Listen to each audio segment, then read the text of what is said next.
జగతికి మూలాధారము నదులన్నీ కలసిన అపురూప సంగమం అపురూప సంగమం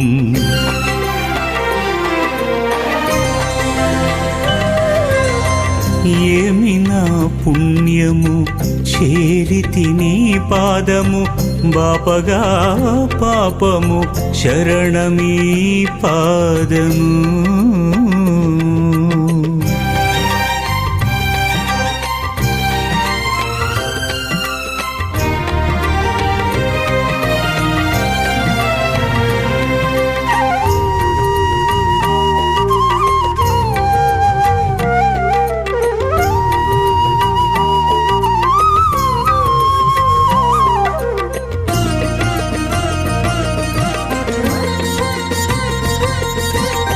పావన